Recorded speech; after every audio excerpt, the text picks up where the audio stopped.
Hey there, listeners and viewers. A couple of notes about the next few episodes, which I am titling a series called Interviews Around the House. So recently, I was talking to Josh Malerman. I knew his book, Incidents Around the House, was coming out.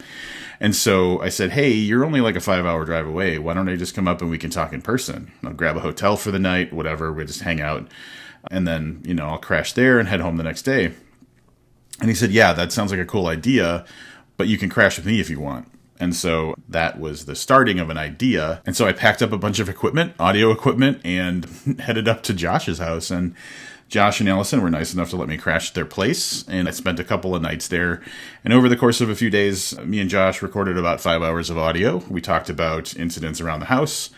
We talked about the documentary he made. We talked about the importance of archiving the process of creativity, especially when it comes to books. So lots of topics. I got to do a lot of cool stuff. So we went and played pool one night with him and his friends. I got to see his band, The High Strung, rehearse for an upcoming gig. Another interesting thing that happened is that Josh is planning a stage performance for the release of Incidents Around the House. And so I got to attend when all of the group called Wowtown got together to do a rehearsal for their stage performance for Incidents Around the House. I got to be there for that. I recorded that. It was really neat. I watched Josh's documentary. A lot of stuff happened. We had a really great time over the course of a few days. And I captured about 5 hours of audio. And so that's why we're calling this series Interviews Around the House, because parts of the interview were hanging out in his kitchen, listening to records and stuff. Parts of the interview were sitting out on his deck, hanging out in nature, talking, and parts of the interview were just randomly kind of bombing around the property, inside, outside, after having some drinks and talking about really interesting stuff. So 5 hours of audio is probably going to end up being a solid 3 episodes of about an hour long each on a variety of topics. The first episode is going to be the episode that you're going to hear today, and that's going to include, instead of the usual, I have the author tell the listeners what the book is about, I clipped from the recording of the Incidents Around the House performance rehearsal. I clipped the part where Josh is introducing the audience to the story of Incidents Around the House, and I'm going to use that as a way to set up our conversation about the book. So after I get done talking here, you'll hear Josh in that live performance where he's explaining what the book is. There's cool music in the background and everything. He'll explain what the book is, and then you'll hear our conversation out on his deck about the book, Incidents Around the House. Just as a heads up, because we were outside and it was just a digital recorder sitting on a table, sometimes there's going to be a little bit of wind interference that makes some of it a little bit tougher to understand. But for the most part, it should be a nice experience where you're hearing birds and there's even tree frogs and stuff in the background while we're talking, and it's usually pretty clear. There's just a few moments where it gets a little bit garbled, so apologies for that. But overall, all of the conversations were fantastic, and I'm looking forward to sharing multiple episodes of this cool experience with Josh. So next, what you're going to hear is Josh introducing the concept of Incidents Around the House from that recorded rehearsal that I mentioned, and then we'll go into the conversation on the deck where we talk about Incidents Around the House. Welcome to Incidents Around the House, ladies and gentlemen.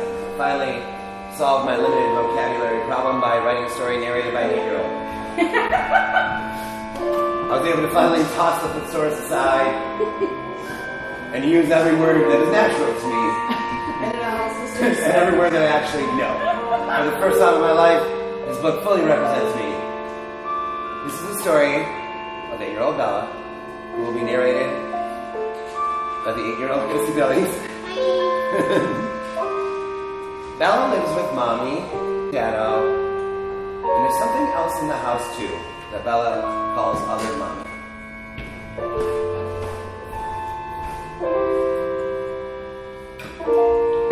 Other Mommy, every time, I'll work this out, every time Other Mommy, whatever, daily, whatever it is, she has a question for Bela. Can I go into your heart? And Bela isn't quite sure how to respond, but the longer she takes to respond, the more bold Other Mommy is getting. And that is where the book begins. Where other mommy is starting to get a little bold by getting that answer from Bela to the question, can I go into your heart? Alright, I'm wanted in the closet right now. But I'll leave you with one word. Enjoy? The one thing that struck me in the middle of writing Incidents was that, and again, I want to stress that not trying to write weird for weird's sake, but we've seen many times the possession story where maybe like the man, the woman, the kid, whatever it is a little scared of something in the house or whatever, and then the person is possessed, and now we have to deal with that for the rest of the book, right? The rest of the story. At some point I realized with Incidents Around the House that this was putting a magnifying glass up to the entity's attempt to get in. So the entire book is predicated upon, can I go into your heart? The question that, for listeners, that other mommy asks 8-year-old Bela. And Bela pretty much keeps, either saying no or not answering. And when the book begins, we're already at a spot where other mommy is starting to be sort of frustrated by this. Right. So what maybe starts as, I wouldn't say it started as friends, but maybe started as like a more sort of easygoing, like, hi Bela, who are you? Blah, blah.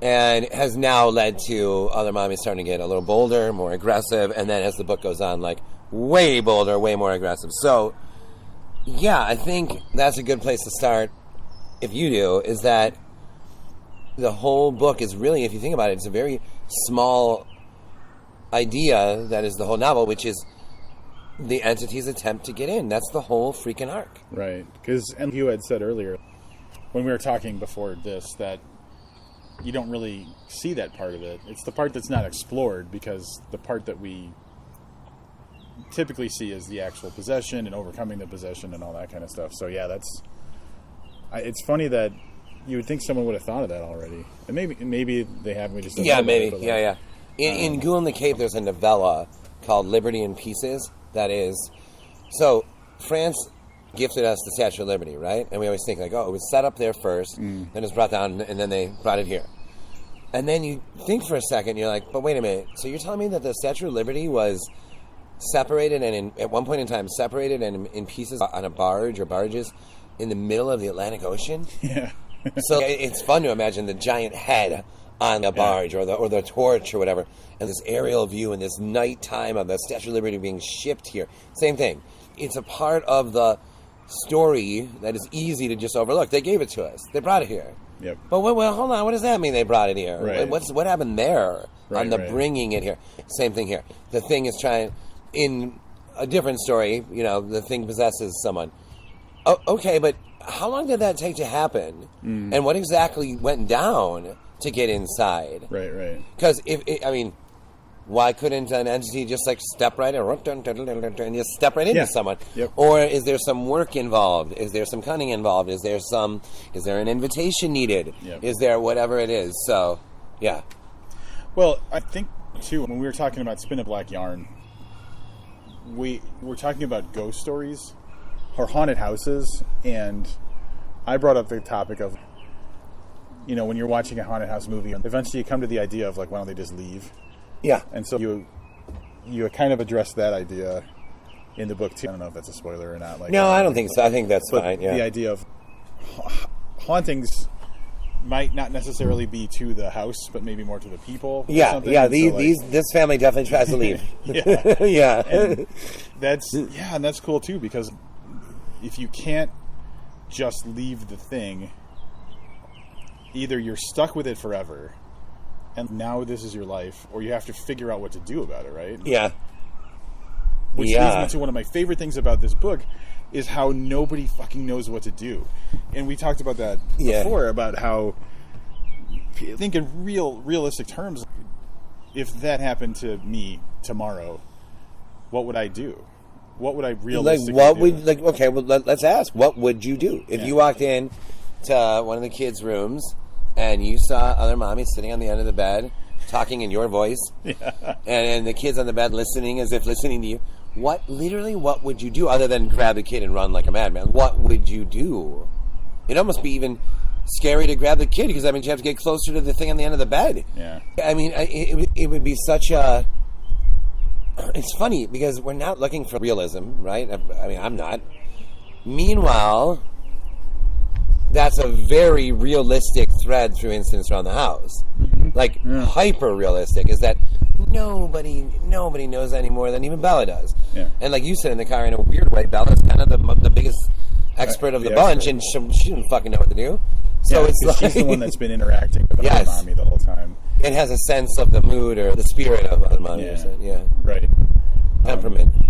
At the same time, she's a child, so she doesn't understand the world. Yeah. But then I'm reading through the book, and part of me is like, is that helping the situation that she doesn't understand? Because the moment I or you would be confronted with that situation, immediately I'd think, who do I go to? And it would be the police, it would be, it shows up in the book, ghost hunters or priest or something like that. And what are they gonna do? What are they gonna do, man? What are they gonna fucking do? Like, what is a ghost hunter gonna do for you? And then they even have their, friend Lois with the crystals and But I mean, I would go to all those people too. Like my friend John Tenney is an occultist here, and I would absolutely go to him. Yeah. And what would John be able to do, man? If that thing was literally in the house? Yeah, and that's. So, I mean, and also not just a sense of the thing, like you're seeing it in the house. Like you actually, you saw it, y'all saw it, Right, and that changes everything. When I think I originally had, I don't think this is a spoiler for listeners, that because it's kind of part of the point too, is that this book is not about Bela trying to convince her parents of this thing. This book is not about people not believing the kid, and there is something bad. The parents see the thing fairly early on. That's a part that is baked into the book, is that everyone here has seen it, and so like we're all trying to deal with it. Like, what do we do with it? Nobody's like, all right, if you say so, No, it's like, oh Jesus, man, I saw it too. What do we do? Yeah, there's that one beat of the adults being like, oh, it's cute. She says other mommy. It's this imaginary friend. That doesn't last long at all. No, it does not last long. That when she's in the doctor's office, is overcome. Yeah, and the doctor's like, other mommy, like, what's this? Yeah. And then I think mommy starts to answer. He's like, no, I would like Bela to tell me. Like, Yeah. Yeah, like, what is this you're talking about? Oh, what about when Daddo's like, how many times have you seen her? And Bela's like, I don't know. And then Daddo's like 100? And she goes, yeah, maybe. And you're like, oh no. Yeah, like, oh no.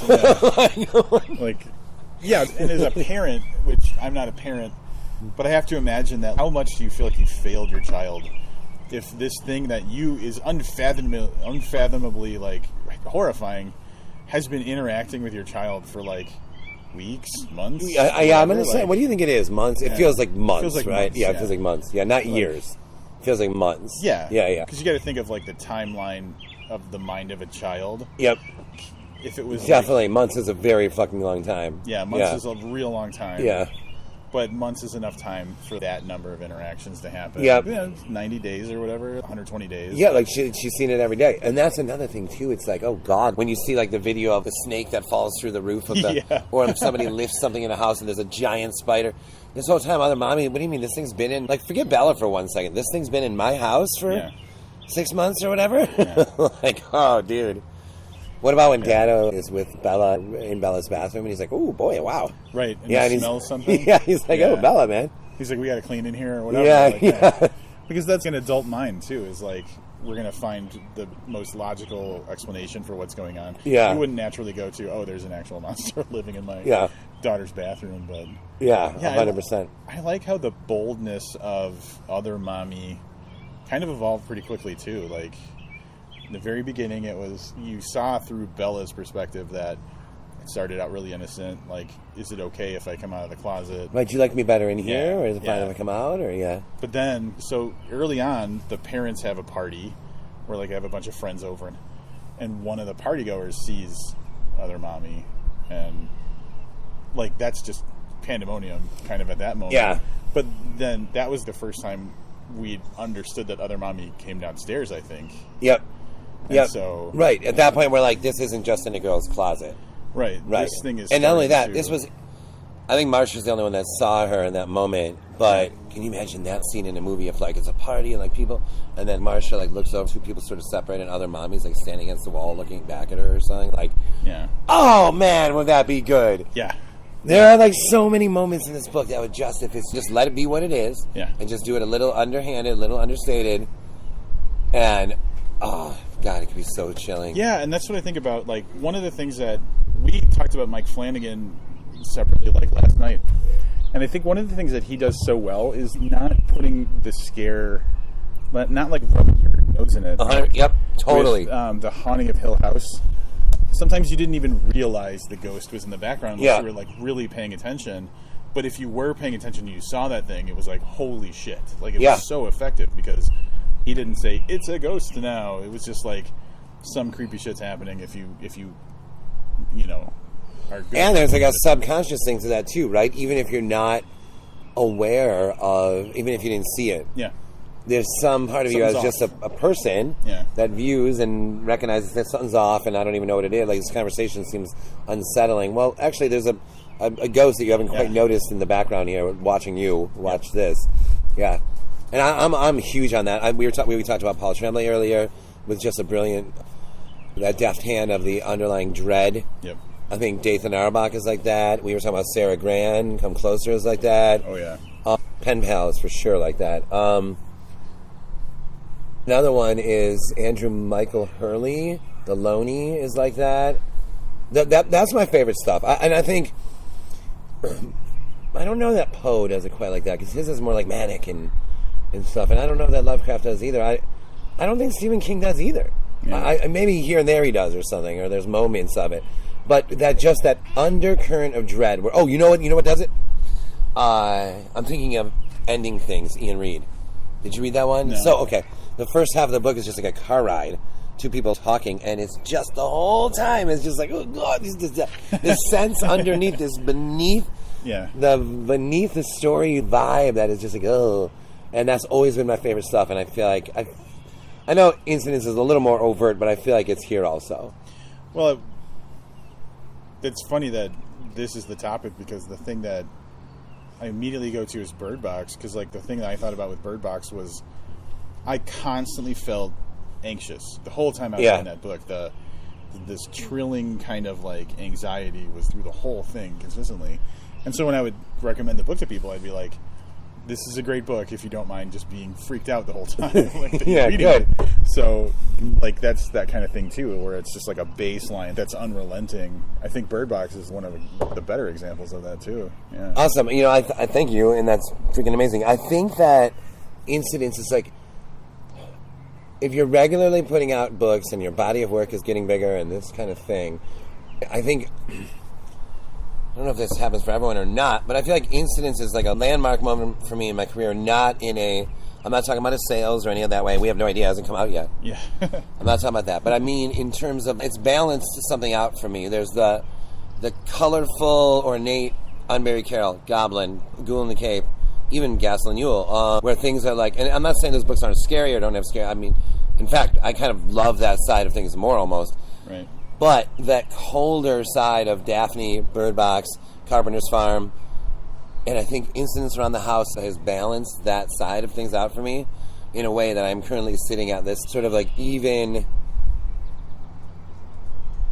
It's not that these things are partitioned off from each other, and there's obviously like Pearl bleeds over both. Yeah. But it gives the body of work some sort of balance that, if you ask me, it was needed. If the whole body of work is a painting, it needed like just one little slash of white, and Incidents is that slash. Huh. That's interesting.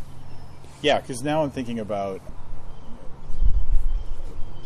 So the buy-in for me when I first read the really quick description of what it was is like this little girl, like from her perspective, and she's got her parents, but she's also got other mommy, and other mommy says, "Can I go into your heart?" That for me was enough to just be so terrifying, and it needed to be from Bela's perspective because of what the story is. But like, there's something so creepy about when horror interacts with children, because their world is different, their experience is different, and their gauge of what's good or bad is way off too. So like, there's something about kids being involved where, but they're like the representation of innocence too. But like, if there's an adult in this exact same situation, they've already had bad things happen to them, but they've already done bad things too, so they're not like blameless. And so like when it's a kid that's in the story and they are blameless, it seems extra bad if something bad happens to them, you know?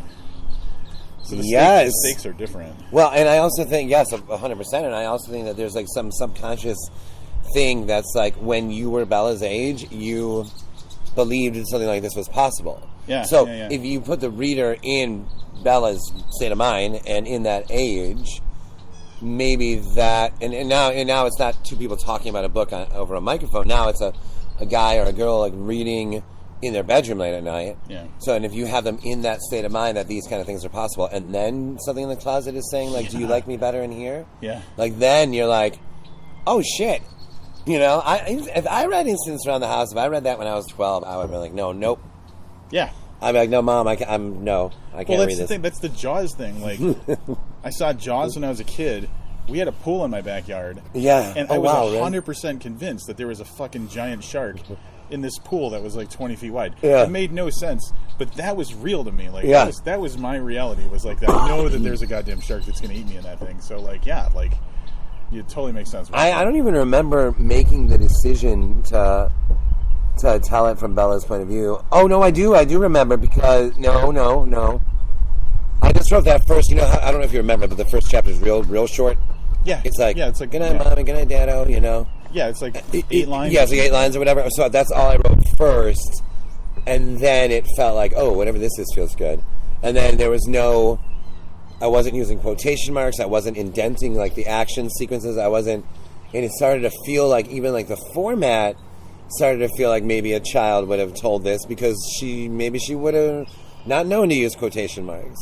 Maybe like, you know, the spacing, there's a lot of empty space on the pages. There's a lot of, you know, that started to work in my favor also or something. But that wasn't like planned. Yeah. It was like, oh, this is working. This is creating sort of, if a kid told a story, well, it would look different. It would be different formatting than if an adult did. Yeah, I think that the instinct to do that is good, and it worked out great because it was immediately obvious that the formatting was special and it was from the perspective of the child, so it's like, yeah, this is the child's book or whatever. Right. So, yeah. Really, And I could see locks someone you into that online like being like, perspective. oh, I didn't really understand because, you know, he never knows who's talking or whatever. You know, I could see it. I'm sure there's going to be reviews that are like that or whatever. That's all fine. But I really do think, like, to someone that might think that way is like, hold on, just pause for 1 second and think about it that way, though.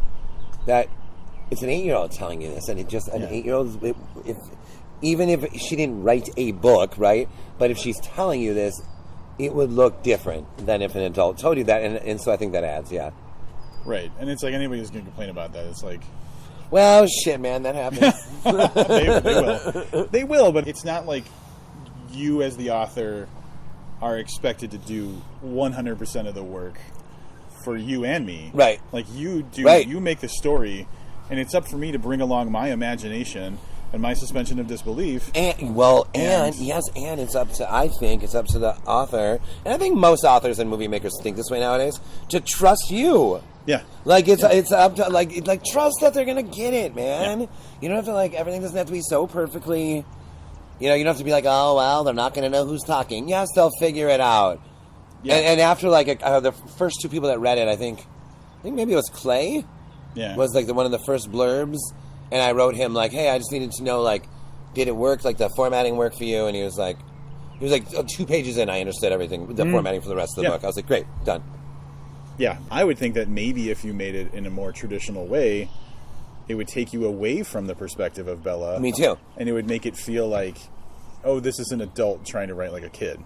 Right. And then it's like, this makes the story less impactful. And that does bring up something interesting, because it's like, there are moments, man, in the rewrite where there are stuff you just don't even notice that you write, like, Mommy sat down beside me upon the couch. I'm like, wait, Mommy sat down beside me upon the... No. Bela wouldn't say upon, beside. You know what I mean? Yeah, it was like, Mom's on the couch next to me. Yep. Or even I'm on the couch, so is me. Mom. Or like, whatever, yeah. It would be the most simple. Yeah, way straighter, yeah. But for that, I was able to Trojan horse in... You know, through Daddo and Mommy's monologues, and Ruth's even, I was able to Trojan horse in adult musings. Yeah. Right. Yeah. Well, then, yeah. And I didn't think it was like cheat. I don't care if it was cheating or not, but I don't think it was cheating, because Bela doesn't really necessarily understand everything they're saying. It's not like she's giving us a dissertation on what Daddo said. This is just literally what she heard. So it works. Right. Yeah, it's what she heard. And so that's one of the things that I was thinking about with this story is kids probably usually know more than we give them credit for knowing. And so there was like the moments in the book where the parents are either the zoo fights. They go to the zoo and then the parents are standing away from her at a distance. And that's when they choose to, like, argue. Yeah. Because they think Bella's distracted by what's going on at the zoo. Yeah. And Bella's like, well, we're going to the zoo so they can fight. Yeah. And she gets it, but they don't get that she gets it. And so even though she's a kid and we're seeing this through this, like, youthful, kind of innocent person, she understands the adult side of things more than they give her credit for. Yeah, it's interesting. I don't know that I would call her precocious. I would say that she's as precocious as probably you or me or our like close friends were. Or I mean, I don't know. Allison actually really was. I wasn't like that. Not like that. In terms of understanding in the adult world or something, I wouldn't put her that like. But I would say that she, or kids in general, like I mean, even if you just do, you know how people be like, the dog knows, the kid freaking knows when you guys aren't doing so well, or if you guys, I mean, listen, if the dog knows, the freaking 8-year-old kid knows, and like. And if I'm walking around a zoo and mommy and daddo are kind of gesturing with their hands behind me, you know, I'm gonna be like, oh man, this again, these two again, you know. Yeah. And I wonder, like, it's weird because Daddo is like so freewheeling and friendly and optimistic and funny and Bella's best friend, you know. Yep. And mommy is a little bit edged out, kind of a lot edged out. Just kind of foot out the door. Like, doesn't really... She's one of those people, like, you kind of have heard of and maybe not. I've certainly never, like, experienced it. Like, a person that's almost sees motherhood as something of a prison sentence or a literal chain around her ankle or something. And, okay, that's how she sees it. It's funny, when I was writing... I got a note from a friend, a reader. And I was like, these parents are awful, you know? Yeah. And I was thinking, like, no. In fact, I think Daddo, I could see being a little bit like, and I think Daddo's a little like me. I could see being a little bothered by him. Like, they're like, oh my God, everything's just fine. Okay, Dad, you know, Russ, you know? Like, I get it. But then that's a tree frog. Isn't that sweet? Is that what that is? Yeah, I hope that gets on tape. It kind of sounds, you know what that sounds like? It sounds like a dinosaur about to lower. It really does. Yeah. Like we're in Jurassic Park or something right now. That's amazing. It sounds like one of those things that it's going to come land on you. Wow. That's really cool. Yeah, so, it's like right there. But the point is, like, just of this, I guess, moment is, I don't dislike mommy. Right. I really don't. I'm like, she's okay. Maybe she's not cut out for motherhood, and we're definitely catching her at a weird moment in her life. Oh boy! And I can see her years later, like being a little like more like, oh boy, I was going through something. I don't know though. I think I'd probably rather drink with Daddo. I think mommy would be a heavy conversation or edgy, but I don't dislike her. Mm-hmm. Yeah. Well, yeah. Here's the question that I'm trying to think if it's going to spoil stuff. So if we'll cut it or whatever. We'll cut it mid-tree frog so everybody knows there's a cut. Remember, mid-tree frog. I almost got the sense that other mommy... So there's two thoughts here. Either other mommy was drawn to the strife in the family, and that was like... I think maybe other mommy saw when the family wasn't doing so great, this was my opportunity to swoop in and try and make the daughter feel okay about, can I go into your heart? And because it seemed like the other mommy moments were ramped up when there was more chaos going on in the family. For sure. That could have just been, that was, okay, cool. Well, I don't know. But then there was also... No, there's no question that observation is true. Yeah. She ramps up the more chaos in the family, no doubt. Yeah. And you could argue there's more chaos because she ramped up, but no, not really. Like the Frank thing and this thing, like that was happening either way. Right. Yes. So, but I think that I think it's unavoidable that parallel or something, right? Is that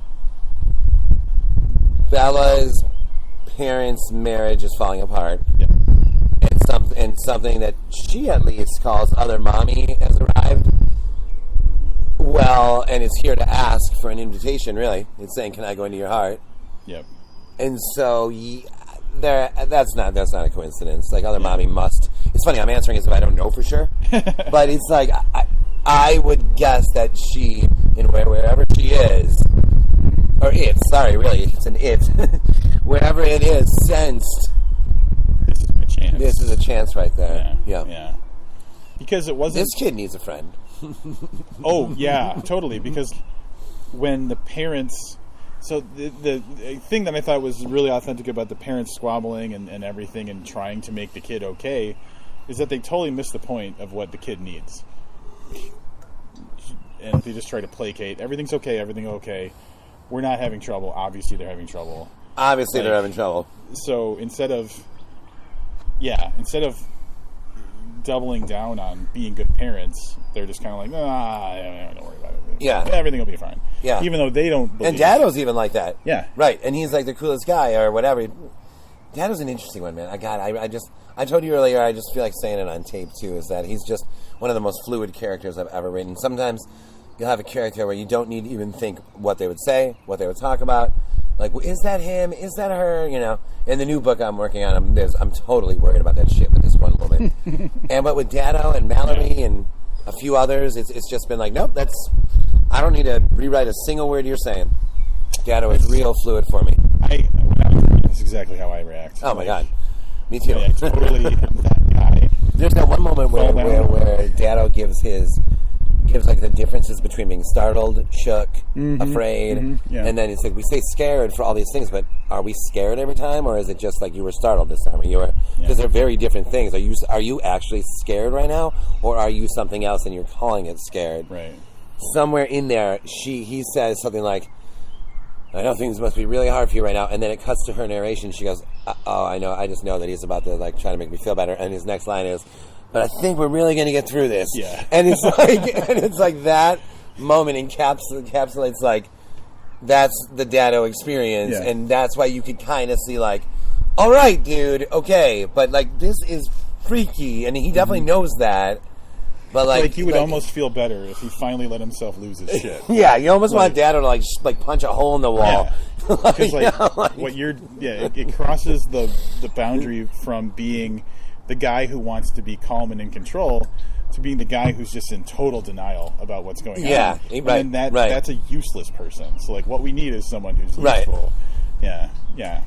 And he's looking up ghost hunters online and all that and all that whole sequence, and Ursula's like, oh my god, what are we doing, you know? So talking about like we said early in the book, everybody pretty much knows that this thing is real. Yeah. That other mommy, and so they try and start finding solutions to this. How do we get rid of this thing? But really, is it how do we get rid of this thing, or how do we protect our daughter? Or is it kind of? It does feel like more how do we get rid of this thing, which is interesting. Yeah. Because it doesn't. That is interesting because it's not like they're like, we're going to put Bela over here at Ruth's house and we'll stay at home and face this thing. Yeah. That they don't. That's never really the case. But they're also like horrified to leave her alone. Yeah. Because I mean, if after what they saw, like I mean, we can't leave her alone somewhere. Yeah, we gotta like. Yeah. We gotta circle the wagons. Yeah. Kind of thing. For sure. Oh my god! If I saw that thing with my kid, I literally might tie my kid's hand to mine. Yeah. Like till we sorted this out. Yeah. Like I would definitely sleep with the kid tied to me. Like literally. You go Mallory. You would like. Yes. Yep. Every possible. Wow, that's an interesting instinct, thing that you just pointed out. Is that Bird Box also has that quote unquote reality or that realism, and what that realism is not the scenario. It's Mallory's reaction to the scenario. Yeah. Yep. I didn't even think about that. That's interesting. Yeah. The both of those have that. Yeah, but the thing that I thought was refreshing, we talked about this earlier, was nobody fucking knows what to do. Nobody. And they go to who would be the experts. They go to a priest. They don't even make it inside the building. Right? No. Like with the. They're like, no, sorry. And then they go to like the ghost hunter is probably one of my favorite moments because sweet. Oh man, that's awesome. And I don't know if we can say what happens with the ghost hunter, but no. Yeah. I guess we can't. No, that's a spoiler. No. But like yeah, just watching them try every single avenue and like losing hope as they go along, but also I think the interesting thing is I think that's where Ursula, mommy, kind of bounces back a little bit. Definitely, because she's like, "Fuck this!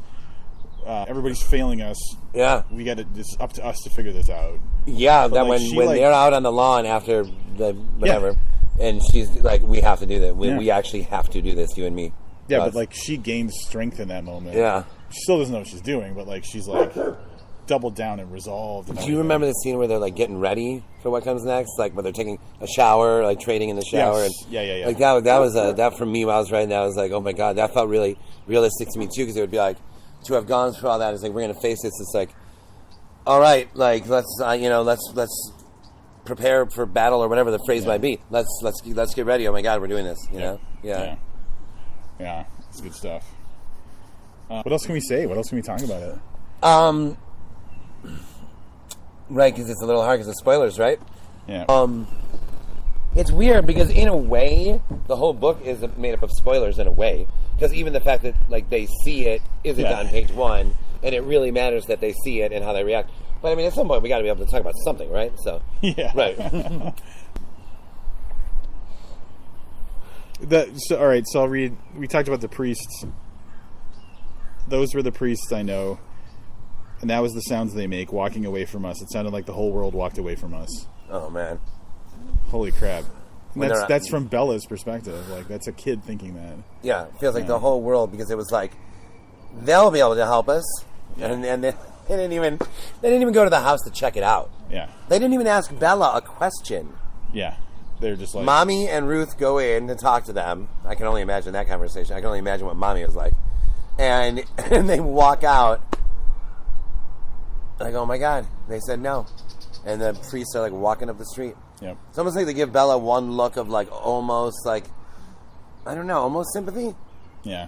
But then the question is, did the priests say no because they know? Because they believe something bad's there? Because they know they can't do anything about what's there. That's what that's a great question. Or do they say no because they're not interested in getting involved? I think they say no because they're like, they don't believe it and they're not interested in getting involved. But it's fun to think about that other way too. Yeah.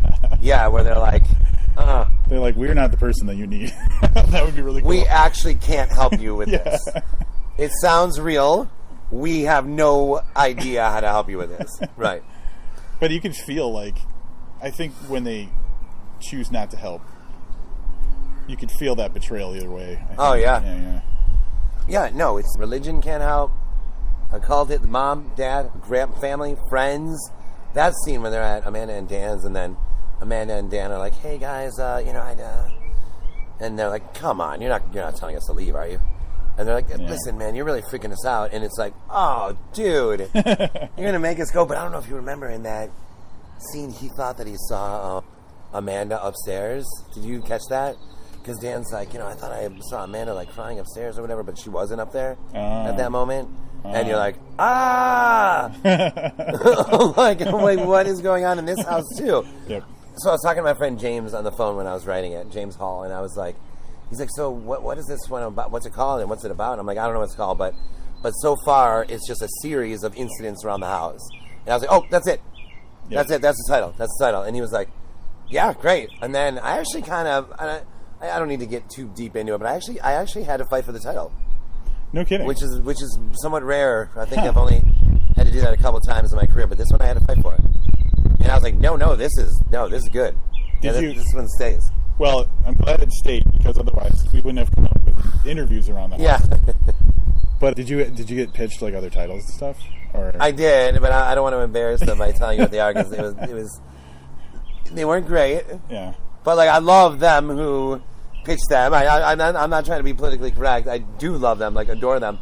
But it was one of those things where sometimes as a horror author, and you have horror in your bones, you just know it's right. You know it's going to work.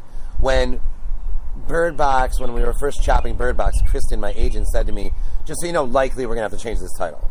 Like, it doesn't mean anything. Like, what does Bird Box mean, right? Yeah. Like, it doesn't tell anyone anything. And I was like, but I just knew. I'm like, no, it's right. It's like, it's an impression. It's it actually does, if you read the book, make sense. And same thing with incidents around the house. It just felt exactly right for what it is. Because obviously, there's the incidents around the house with other mommy, and there's the incidents around the house between Russ and her son. Right. Yeah, the family. Or the parents.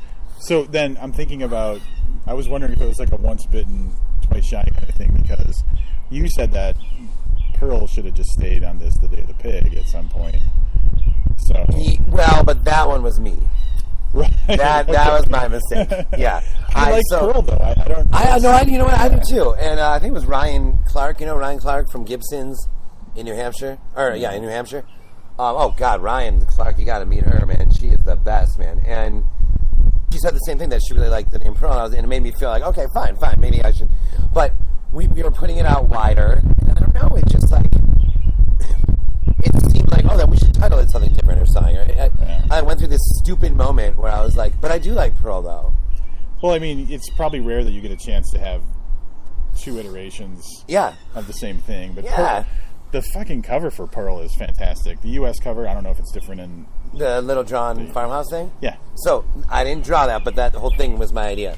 Yeah. Where I sent them a white piece of paper, and it said Pearl with like a red, like, barn drawing. It looks insane. I have it at my desk somewhere. And I sent them a photo. I'm like, can you do something like this? And the first thing they sent back was that, and I was like, oh my God, this is perfect. It's so good. I love it. It's just, it's so simple, and to me that represents the day Pearl starts to recognize that, what he can do. Right. So you have this little line drawing that's like just starting to... Yep. It's like brick one of in a super elaborate painting to come. Yeah. Yeah. That's such a good book. Yeah. Pearl. Thank you. Pearl was one. Yeah. Pearl was one that was like, I think we talked about it earlier, not being recorded, about like the different kind of, I don't want to say quadrants or whatever, but like some of your books are more like this, some of your books are more like this.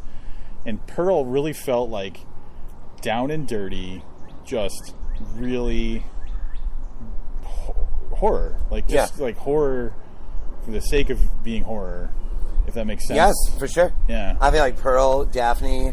Oh man, I think Incidents Around the House touches that, where it just feels like, because some people would be like, Bird Box is more of a thriller, or it's more sci-fi. No, I'm like, no, it's a horror novel, dude. But with Pearl, you can't even have that conversation, and I love that. No, I love that. Yeah. So I want to talk about Other Mommy, because like the idea of Other Mommy is. The thing I think that made it scary for me in the book was how you didn't have a real clear picture of what you were actually seeing, because it wasn't always the same. Right. Did that kind of just evolve as the story went on, or did you have a really good idea about what Other Mommy was going to be presented as? I had a good idea on this one. Yeah, like I saw it as like it must have longish hair enough for Bela to have considered it Other Mommy, but once you understand that, like, and if this is a spoiler, oh well, but like I was telling you, my favorite line of the movie or the book is when Mommy says to Daddo, because she saw it first, she's like, it wasn't a woman, and the reason she felt compelled to say that is because Bela calls it Other Mommy. Yeah. So Daddo's like, what was she like? Did she? And she's like, stop saying she. It wasn't a woman, but also it wasn't a man. Also it wasn't. You know what I mean? What she saw is like, it's not us, man. You know. And so I had a sense from the beginning that like, and that depending on what mood she's in, it's hard. It's impossible not to call her that. Depending on what mood she's in. Her eyes might both be on one side of her face, or at the bottom of her face, and her mouth's up here, or like it's almost like Other Mommy's like not exactly quite sure how to mimic a person. Yeah, that's the feeling I got. So like things are a little bit like off and wrong in a weird way. Yeah. Yeah. Yep. Like okay, so Bela's like it was like an alien trying to like present as like a thing, or like a demon, an otherworldly thing. Yeah. Making its best approximation of what a people. You almost imagine, the moments where she apes someone else, she mimics someone else, right? Yeah. And you almost imagine if you got like a real close look, you'd be like, "Oh God, that's a really bad Yeah. But from across the room or from behind, it worked. Yep. But if I actually like walked in front of you, like I'd be like, "Oh, that's not Mom. That's Right. that's not what you look like, Yeah. or that's not what Calvin looks like, or that's not what you know." Yeah. But so it was almost like the entity like pulled off just enough to like fool someone or something like that. Yeah. Especially if it's a kid, especially if it's in the dark Yeah, or whatever. exactly. Like, Right. Enough to. Or the parted clothes of a closet, and you see like something that looks like your brother looking out at you or something. Oh my God. I read most of this book. So in my empty apartment, late at night, when there was like I have the people that live above me, and they have weird hours because one of them I think is like a bartender or something. And so like a lot of the book I was reading was just my apartment is almost totally silent all the time. I don't have any pets or anything, and I'm reading this. And like, there's creaks. It's a building. There's creaks, and I look to my closet, and like it's just a natural thing. Like it really sucks you up into the feeling of that thing. Yeah, for sure. Yeah, I wrote it. I don't know if I said it on here yet, but I said it to you before. That usually I'm always writing to soundtracks. Did I say that on here? I don't think so. I did. No, you okay. Yeah. I usually write to soundtracks, and finally, for the first time ever, I was like, "Hey, write a book to silence." And the book was written. The sessions were like 8 at night till like midnight. Yeah. So it was like the house was dark, the house was silent. We have cats so you'd hear like little footsteps, little pattering throughout the house in the distance. And I'm writing in the dark of the office with just the bathroom light on and the computer obviously glowing, which means on the other side of the computer looks dark to me because the computer's in my face. Right, because it's blinding you out. And there's a closet right over there. And I mean, I started to get freaked out, man. I would leave the office and go find Allison, and I would just be like, "Hey, how are you? Like, what are you doing? What are you up to?" And she's like, "Are you freaked out right now?" I'm like, "Oh, no, I was just wondering what you're doing." And I'm like standing like in the bathroom, with my, without my back to the door. You know what I mean? Like, yeah. That's awesome. The Evelyn Goblin scene. Yeah, I was going to bring that up. The bathroom scene there. I don't want to spoil anything, but after I wrote that scene, I got up and left the office for a while. Yeah, that was a very effective, creepy, fucking scary moment. But that also brought something up. I mentioned it when we were driving around earlier, which could be a spoiler. Was Bela and how she was concerned about if the grown-ups saw other mommy, like how it would affect them. Yeah. That's not a spoiler. No, right? I don't think so. No. In fact, I think that adds like so much to this conversation too, because I guess that is a bit precocious for her to be thinking that way. But right, what that also indicates is that how much she must have been changed to think this is going like Dad's different now. Daddo's different now. He saw it. Yep. He saw their mommy. Mommy's different now. She saw their mommy. Grandma Ruth, Evelyn, all these things. And I guess if that's a little spoiler or whatever, just pretend you didn't hear that stuff, people. And it's like, yeah, like that concept where it's like almost like that's like scarier or sadder or something than anything else in the book, is that these people are changed now, unwillingly. You know what I mean? I guess and anything could change you, right? Like if Allison broke up with me suddenly today, I'd be changed unwillingly, right? And that's a natural thing. But this is an unnatural thing. That like for now on, I mean, how can Daddo, how can Mommy, how can any character, how can Marcia from the party, like ever just like go to a party again and just feel regular? Like how can you even go anywhere again? Imagine Marcia home alone after that, after what she saw. Yeah, she's gonna have to go through lots of therapy. Yeah, she's gonna go through therapy, man. Yeah. Or just complete denial. Like you might just shut it down. Like, yeah. Oh, that was, I had that was a food party poisoning gag or something. Yeah. But then Bela, being however old Bela is, like 7 or 8 years old or something. 8 years old, and having the presence of mind to think that must mean she knows that because I've been interacting with other mommy, I'm different. Right. And if that happens to these people, they will be different too. And she must not be happy or proud of the change in herself to be worried about it. So that's really like sobering in a way. Yes. Like, I mean, the book is like, sometimes I feel like that it's a mean book. It's like it's cold. There's like a wind that blows through this book that I felt the whole time. And the whole time I was like, do not close the windows. Like, let that wind blow through this book the whole time. Never cross over into don't be funny because you feel like you need some sort of comic relief. Like, oh my God, don't try not to lose this like that sort of pulse behind it, that rhythm, that one note of dread that you said Bird Box has too. Like, just try to, like, very aware of, like, keeping the atmosphere of that book through the entire thing. And if an idea even sort of threatened that atmosphere, like, then don't write it. Well, there was one of the things that I think was good was there was a couple of moments where they think, all right, we got through this. And then, you know, like, so when they went with Evelyn and Goblin. So, like, that was cool, too. Like, Goblin shows up. Yeah, they went around Goblin for the day, yeah. And then, but that's weird, too, because they're going around Goblin, and they're, like, Ruth and Grandma and Daddo and Mommy are, like, asking people. I don't know if you caught that, if you remember, like, while Bela's, like, playing arcade games or whatever, like, the adults are, like, asking people for, like, help or like, a cult. Yeah, they're trying to find help. Yeah. Yeah. Desperately and kind of weirdly. And, yeah. With, like no idea what else to do. Yeah, like they were begging on the street. Almost. Yeah, like they were begging on the street rather than for money, for help dealing with this entity in their house. Yeah. And you figure you might be able to find that in Goblin. But last-ditch effort, like, let's see if a bigger monster can take care of it. Yeah, that'd be funny if they ran into Walter Camp, who's afraid of being, like, horrified of being scared to death. Yeah. Can you help us, sir? We have this thing in our house. He would die. He just dies. If Walter Camp saw their mommy, his head would explode. That would be it. We're cool though, because it was almost like at least they're trying to, like, lie to themselves that they're in the clear. You know? Yeah, for a night. And that doesn't last. And the whole time you're kind of like, if you're like, because they're starting to drink and they need to blow off steam, man. This has been the most intense, however many days it's been, and I mean, of their lives.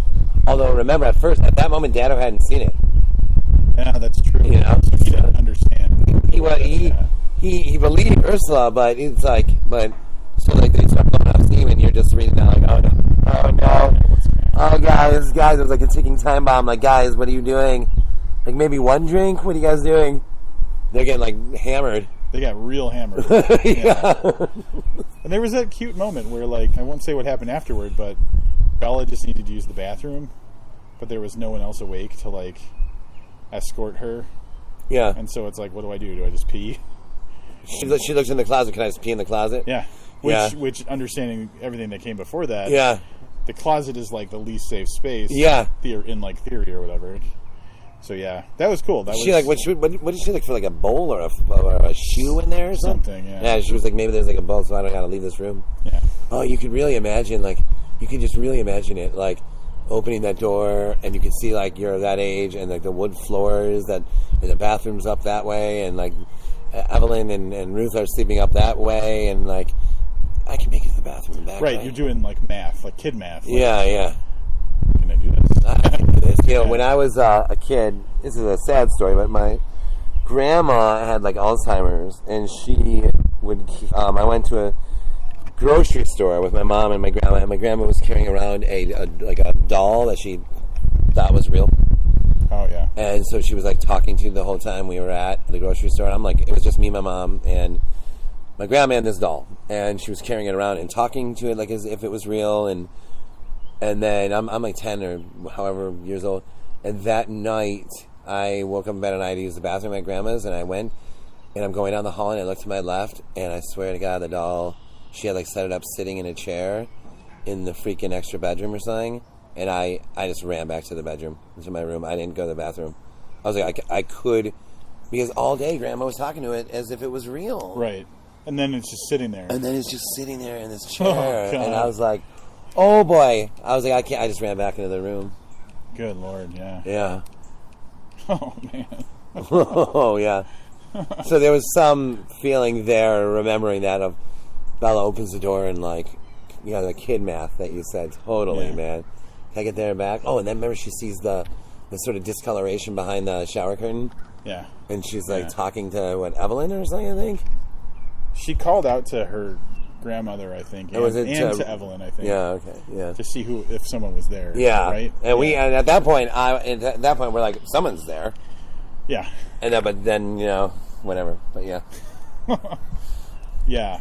Oh, I mentioned this when we were talking earlier today. There was 2 cool, like, trick of your mind moments that I thought were really effective. One where, like, because, like, other mommy manifesting sometimes is like a little thing that gets bigger and bigger. They're at a gas station and someone's scrubbing their window with the window squeegee thing. The water and the soap on the window looks like it could be a face, and there was like this kind of like ambiguity about it. Yeah. Like, the more you look at it, the scarier it gets, and the water's moving, so the eyes are moving and stuff. Yeah. And then the other one was, there was at one point they were by a body of water, and it's like, is that wave not moving? Right, like, right. That's what it was, right? Yeah. Because when you brought it up earlier, I'm like, is that what it was? Yeah. And so, like, even if definitively you told me right now, oh no, that was just their eyes playing games on them, still as scary as if it was actually other mommy. Yeah, definitely. Situations. Yeah. The one in the gas station, I was way into. Yeah. Because I'm like, she's thinking. I think she was thinking about the early days, because everyone else is asleep. She's thinking about when other mommy would start saying, remember that part about, you don't want me standing outside the door meowing like Pester, Mm. Oh, you know what? You know what you need to hear on this podcast? You need to hear Allison's rendition of other mommy's voice. Oh, you're kidding me. Oh, yeah. That's awesome.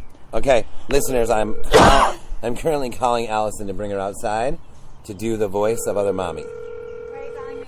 Because you're requested on the podcast. What? You are requested on the podcast to do your other mommy voice.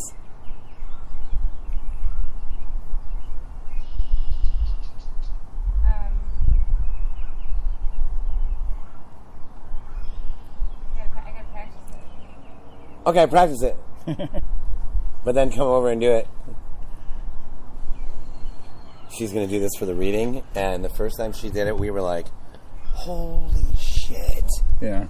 Yeah, like, I wish that she could do it for the audiobook for Del Rey, but I just don't know how that works, or if it could work. I could ask them, but I guess I could ask them.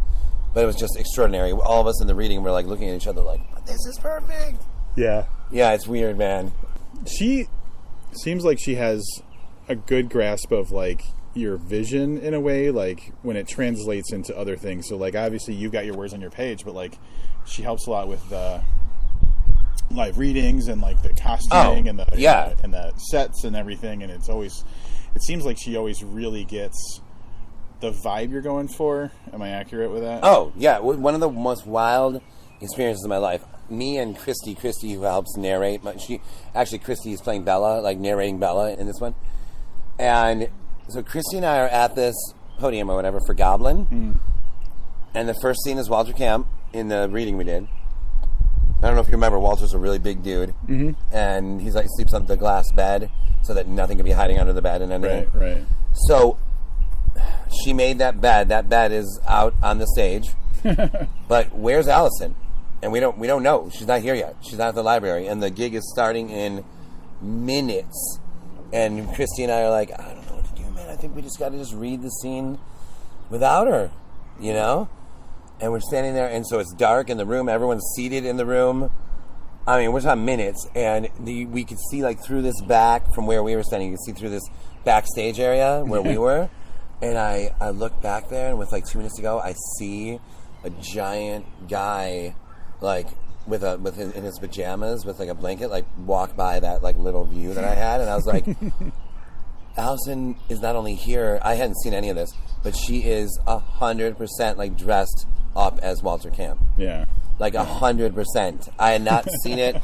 Like the short, I can show you a photo. It's unbelievable. Yeah, and then she walked right out right when Christy and I started and sat on the bed and started performing, and it was like one of the most genius things I've ever seen Allison do.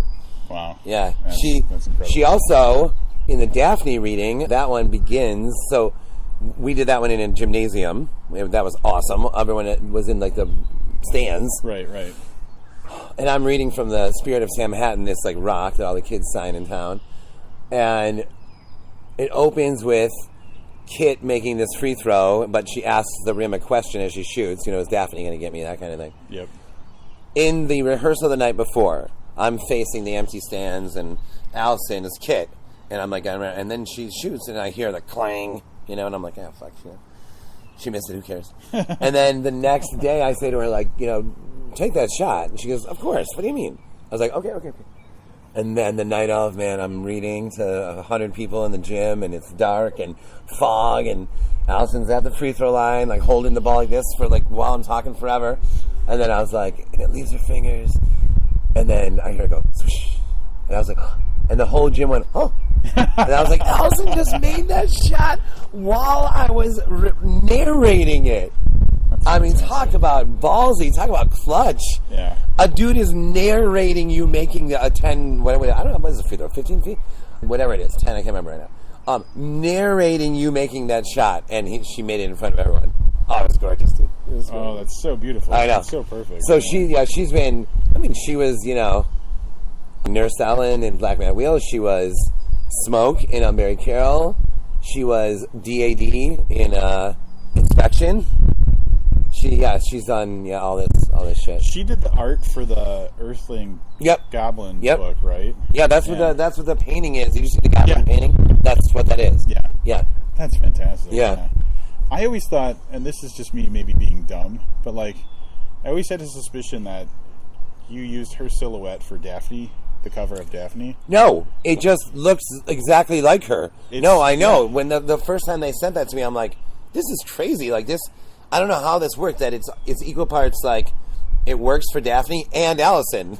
Yeah, and I was like, for whatever reason, it would just make sense because she seems like she's so kind of ingrained in your creative process. That, like that you could have taken that picture as like, hey, we do something like this, and they're just like, let's do it. Oh yeah, that did. I know. It's crazy. It looks so much. It's got like the same like cheekbones structure of the and face. 100%. Even the hair.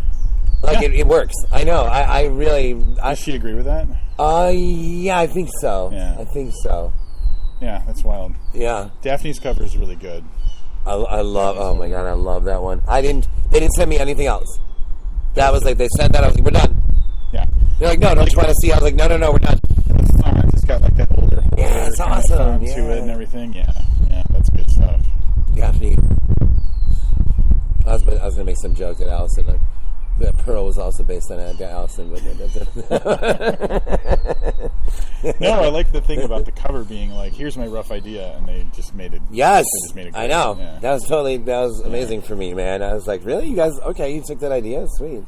I just like, I'm just like thinking about incidents like, in terms of like, it's a hard one to know, like what comes next, right? Because like, okay, Daphne, we were talking about is like horror, and then Spin a Black Yarn is like an amalgamation of things, but it does have Half the House is Haunted. It does have Argyle, like some real moments of, Yeah.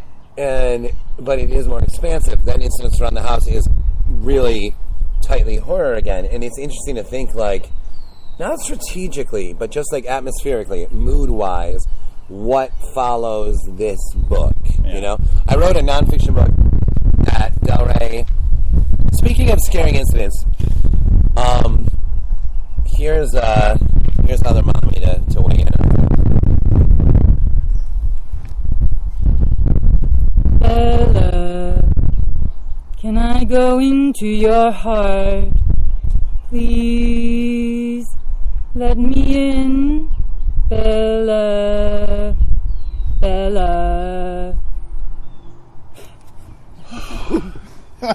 It's so good. My God. That's like, wow. Wow. I got the chills again. It's like, that's like what we were talking about. Other mommy approximating what someone might look like. Right. Yeah, that's other mommy approximating what language might be. Like a sound, yeah. Yeah. Like there's like a little tremor in the voice. No, and it's just like, And it's it's like like atonal. Like it doesn't know where a sentence lands. Stretched out and Yeah. everything. That's real good. I can't even do it. I mean, so she did that in our first rehearsal, and it's funny, Allison always plays the monster, Smoke, D.A.D. Rot, she also played Rot in Carol. And it's funny, because she's a beautiful woman and a brilliant artist, and could narrate the whole thing and whatever. But we all knew, we were like, well, Allison's playing other mommy, right? She has to, because she's the one that can slither out on her belly from a closet, and she's the one that can talk like this. But none of us were expecting when she was like, in that voice, do you like me better in here? But in that, what you just heard, and we were all like, oh, that's it. You just nailed it. Like that atonal approximation of speaking. I can see why you would want that on the audiobook. Yeah, I know.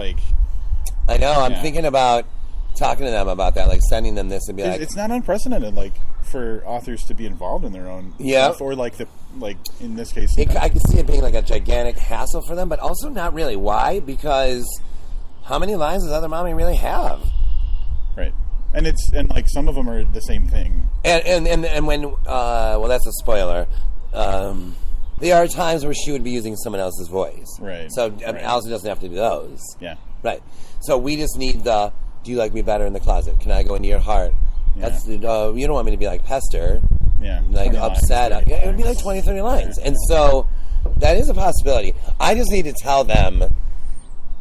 Yeah, I would advocate. This is exceptional what Allison has presented during this reading, and it could elevate the entire experience of the audiobook. So I just need to tell him that. I'll write him that tomorrow. Yeah,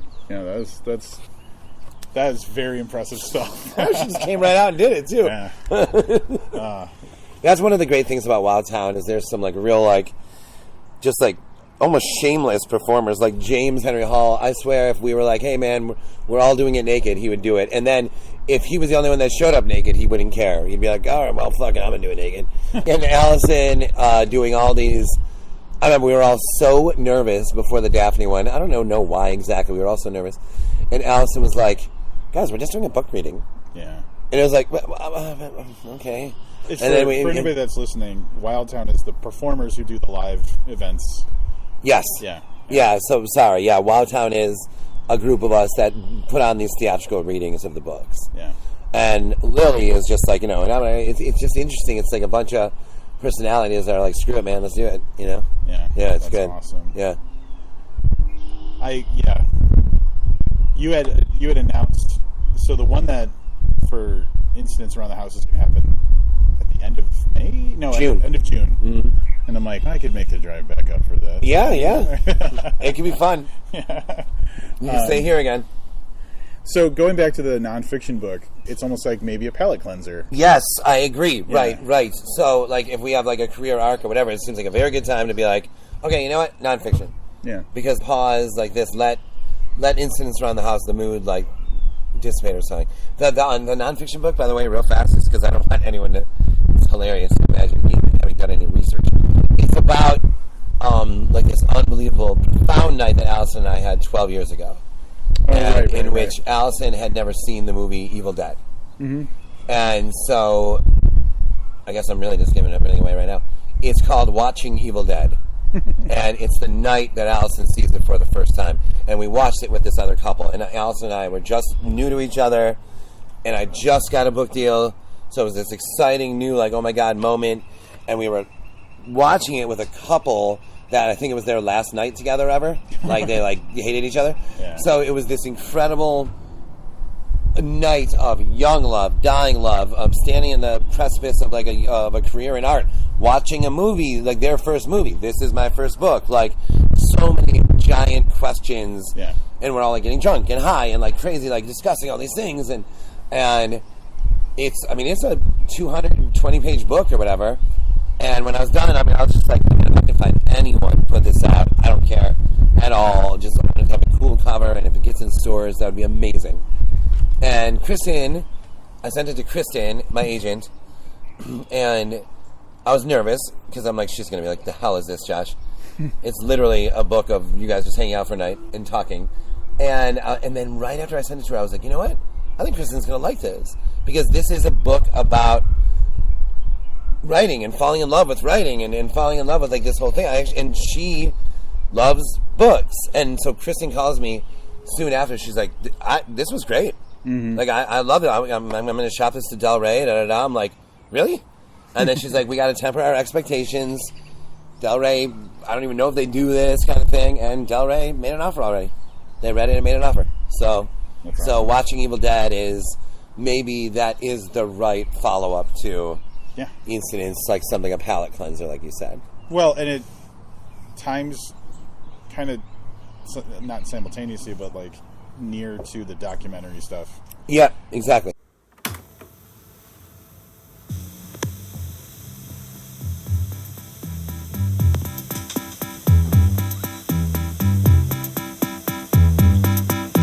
Say